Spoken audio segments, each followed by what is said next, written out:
Story time about how I caught my dad doing the dirty with my best friend. Disclaimer, this is not my story time. It was sent to me on Instagram. My mom and dad have been married for 30 years. My dad started modeling when he was really young, and he still does it to this day. Every single time that I would bring a friend over to my house, they would always talk about how cute my dad is. It never annoyed me at all because I was so proud of my dad, but it really bothered my mom. So out of respect for my mom, I would just tell my friends not to say anything. My mom is definitely the jealous type. My best friend and I have known each other for about 3 years. She was the new girl at school and we became friends, and ever since then we've been inseparable. She always comes over to my house, we have sleepovers, and my family really likes her. My mom even takes her shopping with us and buys her tons of stuff. She always comes with us to get manicures and pedicures and facials as well. A few years ago, my mom told me that my dad was unfaithful to her, and it really upset me. Basically, my mom couldn't trust him at all. And ever since then, I've kept an eye on him as well. One day I came home early from work. I see my best friend sitting on the couch with my dad. She was kissing his neck. When they saw me, they got up from the couch part 2. I see my best friend kissing my dad on the neck. And when they both saw me, they jumped off the couch right away. Disclaimer, this is not my story time. It was sent to me on Instagram. My best friend said, "Oh, you're finally home." And my dad literally just walked toward the kitchen like nothing had happened. My best friend walks toward me to give me a hug, but I stop her straight in her tracks. I asked her why she was kissing my dad's neck. She laughs and said, "Of course I wasn't." And then I said, "I just saw it." And she said that she was just thanking him for all the stuff my mom and dad do for her. Right, I was not buying it. My dad didn't even look me in the eyes after that. I decided not to question her any further, but I was really angry with my best friend. After that, I was totally convinced that there was something going on between them. So I decided to set a trap. I told my mom and dad I would be at work all day and that I would be home really late. And I told my best friend the same thing and that I wouldn't be able to hang out with her. I knew that my mom would be at work all day, which meant that my dad had the house all to himself. I said bye to my dad, but I sneaked back into the house and hid in my room all day. Then I started hearing voices. It sounded just like my best friend. I opened my dad's bedroom door and there they are on the bed doing the dirty. Disgusting, part 3 is up. I walk in on my dad and my best friend doing the dirty. They had no clothes on and they were doing it in my mom's bed. Disclaimer, this is not my story time. It was sent to me on Instagram. Because I am so intelligent, I recorded the whole thing on my phone. My father had the audacity to yell at me and tell me to get out of the room. I said no way. Best friend starts dressing herself frantically, begging me for forgiveness. Then my dad tells her to keep her mouth shut. Well, I don't hesitate for 1 second and I send my mom the video that I just recorded. My dad pulls the phone away from me and throws it at the wall. Then he starts trying to negotiate with me. He said, "If you don't tell your mom, I will never do this again, I promise." I told my best friend to go downstairs and wait for me on the couch. My dad starts putting on his clothes, and by the time he's done, my mom is home. Of course, my mom went off on my best friend, telling her how ungrateful she was. She asked my dad for a divorce. A few days later, I get a message from another friend. She tells me that she also did that with my dad. Since then, 4 other women have told me the same thing. They all go to college with me, so none of them are underage, thank God. My dad is begging my mom back, but she doesn't know what to do. We're both just in shock.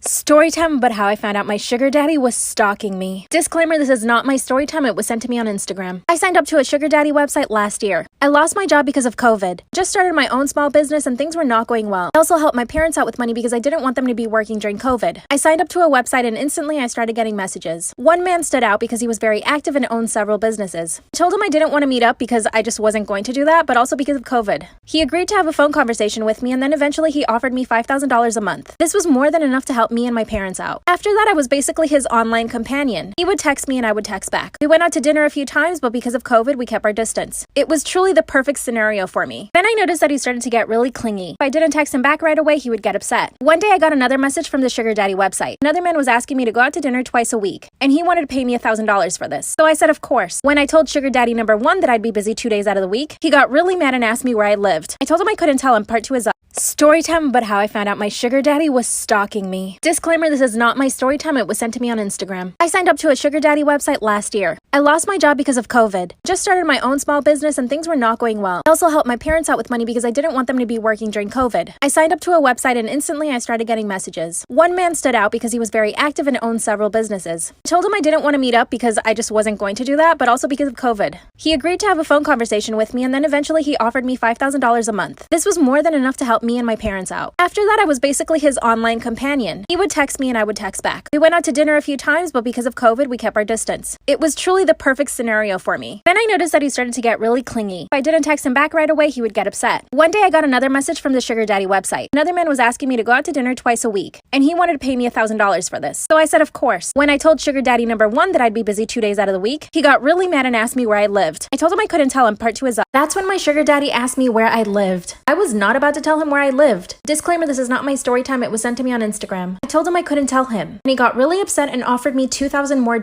which means that he would be paying me $7,000 a month. Then he said that he didn't want me to be with any other sugar daddies. At this point, I hadn't even told him that I was approached by another sugar daddy. So how did he know that I was talking to another one? I accepted his offer of $7,000 a month, but this only made him even worse. He would call me all the time and ask me where I was, and he would constantly ask me where I lived. He noticed a change in me, and that's when he offered to buy me a car, a Mercedes to be exact. I didn't know if I should accept or not because I knew it would make him feel like he had more ownership over me. I told him that I wasn't sure if I should accept the car because of his behavior. Then he said that he would buy me my own apartment. I felt really creeped out, so I decided not to answer his phones or his messages the rest of the night. 2 hours later, I'm laying in bed and I hear a really hard knock at my door. It was him. Part 3 is my sugar daddy starts banging on my front door. Disclaimer, this is not my story time. It was sent to me on Instagram. And he didn't know where I lived. I look through the peephole and I tell him to leave. That's when he shows me a wad of cash. He tells me I can keep it with no strings attached. I said no, and that's when he started calling me names. He started yelling really loud. I was hoping my neighbors would hear and call the cops. In order to calm him down, I opened the door and I let him in. Big mistake. He asked to use my bathroom, and that's when I grabbed his phone. I saw on his camera roll that he had pictures and video of me. He'd been following me around for months. I started calling the cops, but that's when he came out of the bathroom. I asked if he could stay over and I said yes. I was so scared. We're supposed to have dinner tonight. The cops said they can't help because he hasn't hurt. Part 4. I checked my sugar daddy's cell phone. There were so many pictures and videos of me, which means he had been following me around for months. Disclaimer, this is not my story time. It was sent to me on Instagram. I told him I was sick and he had to sleep on the couch. The following day, he left my apartment really early, so I called the police and I told them everything. They told me they can't do anything because he hasn't physically hurt me yet.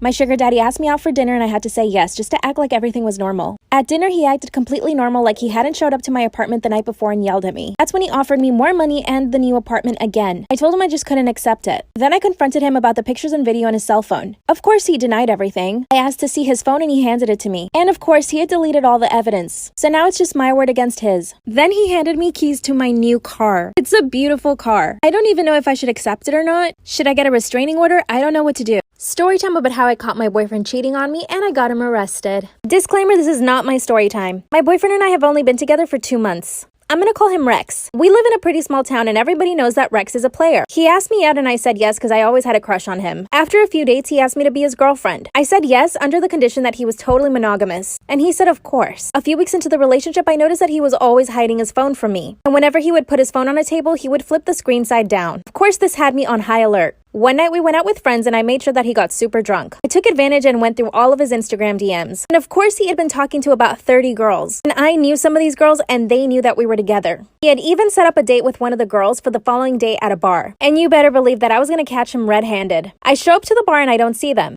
I go back to the parking lot and there he is in his car making out with this girl. I knock on the window. Part 2 is up. My boyfriend is in his car making out with another girl. I caught them red-handed. Disclaimer, this is not my story time. My boyfriend Rex quickly puts on his shirt, and the other girl puts on her shirt too. I try to open the door, but it's locked. And to my surprise, my boyfriend gets mad at me and asks me what I'm doing there. So of course I say to him, what are you doing here? That's when he finally gets out of the car, and he tells the other girl to stay in the car. I told him that he had promised to be monogamous. That's when he said that I was crazy and that he had never promised that, and that he had no intention to be serious with me. Then he said that I made that entire conversation up in my head. And then he told me to leave. I was so shocked. I couldn't believe what he had just said to me. The girl gets out of the car and she actually apologizes to me. And she told me that Rex had told her that he was single. Then Rex lunges at her, starts pulling her hair, and pushes her to the ground. Part 3 is up. My boyfriend lunges at the girl that I just caught him cheating on me with. He starts pulling her hair and pushes her to the ground. Disclaimer, this is not my story time. Tried to get him to stop and I pulled his arm. Then he turns around and starts chasing me. I run back into the bar and 2 guys stop him. I called the cops right away and they came and arrested him. Later on that day, he asked me to bail him out and I said no. Everybody knows what he did. The other girl is trying to press charges and my dad wants me to get a restraining order. But I'm still in love with him and I don't want to get him in any more trouble. I even want to take him back, but I know I shouldn't, right?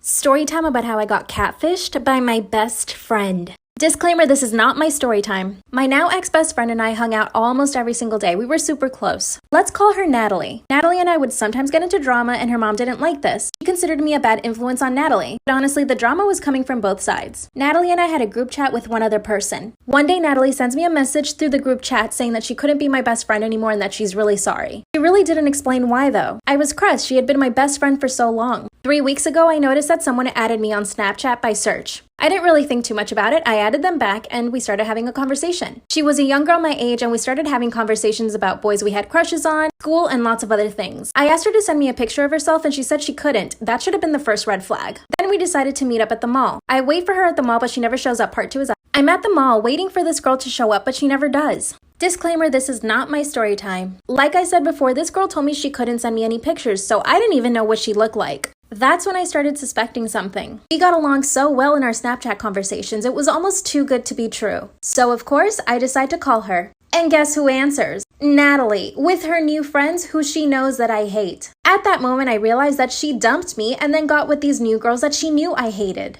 Of course, I was furious. I wanted to say something, but before I could, Natalie hung up the phone. And of course she did. She knew I was going to go off on her. Well, I start calling Natalie's phone several times, and she doesn't answer. Then I see that she unadded me off Snapchat and blocked me. So now I have no way of getting in contact with her. I spent weeks talking to this girl only to find out it was my ex-best friend catfishing me. So of course, I drive all the way to Natalie's house and her mom answers. Part 3 is up. So I show up to my ex-best friend's house who's been catfishing me for weeks. Disclaimer, this is not my story time. Her mom was not happy to see me. Like I mentioned before, Natalie's mom thought I was a bad influence on her because we always got into drama. I proceed to tell Natalie's mom everything in detail. Her mom was shocked. She couldn't believe that her little daughter would be capable of such a thing. She was so mad, and it was so satisfying to me. I leave Natalie's house and I go home. The next day, I see that all of Natalie's new friends are posting on their social media saying that Natalie's phone got taken away for a few months, and that whoever did it, F you. I know they know it's me. It turns out Natalie's mom took her phone away for a whole month and deleted all of her social media. She totally deserves it. Natalie and her new friends are in a different school. And here's the kicker, I'm gonna be going to the same school. Now I'm just hoping they don't try to do something to me. And if they try, I'm so ready.